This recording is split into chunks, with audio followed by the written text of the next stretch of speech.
My name is Kelley Douglass, and today I'm here to tell you a little bit about the power of prayer and what it means to me. I was raised in your typical good Christian home. Prayer was automatically part of our home and a part of my life. My amazing mother would sit daily with her Bible in front of her and her devotional, and she'd really spend time in the Word, learning, praying. This is what I saw, and this is what I thought prayer should be. I would over the course of my life, beat myself up over my inability to do it right.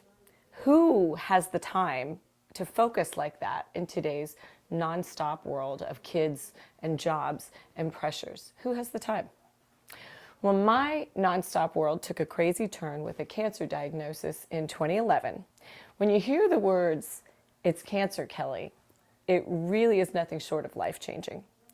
Upon finding this evil disease in your body, you're suddenly pushed into this full-time job of cancer patient with an onslaught of tests, waiting for the test results, doctor's appointments, waiting for more tests, surgeon appointments.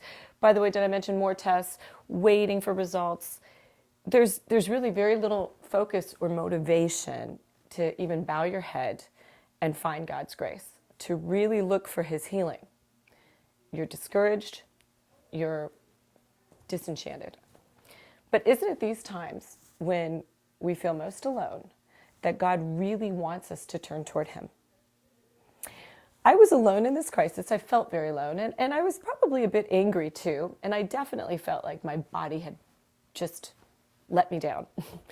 And despite all the friends who reached out to help, and despite our amazing church and the prayers and the supports, I was still very alone when I walked into a doctor's office, or when I walked into an exam, or when I walked into a radiation center for more tests, more poking, and more prodding. And one day, I was alone in an MRI tube. Have you ever had an MRI? Been to an MRI tube? It's this huge cylinder that your body is pushed into for some very specific imaging tests.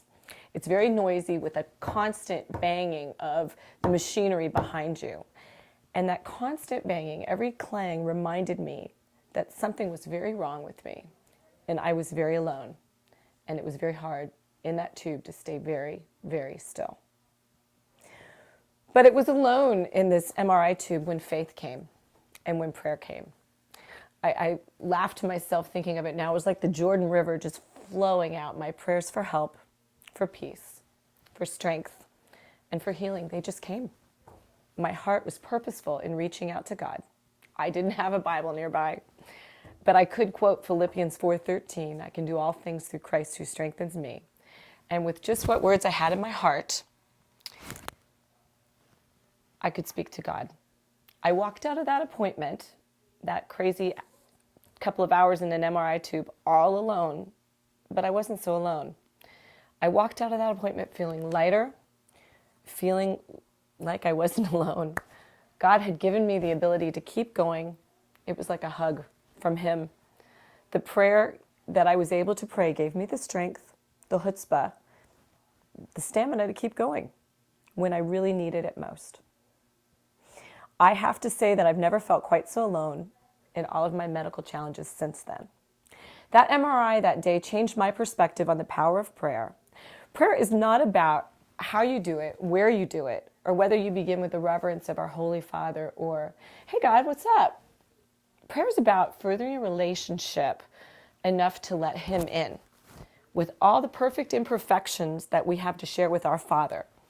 Prayer is about what's on our hearts and pouring it out to the Father of hearts with faith. Now, you could ask me, does God answer prayer? And you tell me. My journey transpired after the first diagnosis to 2 additional cancer diagnosis. So what kind of answer to prayer is that? But my confidence is that it's God's answer, and I'm right where I'm supposed to be. Prayer helps me to have more peace to say that to you now after that day in the MRI.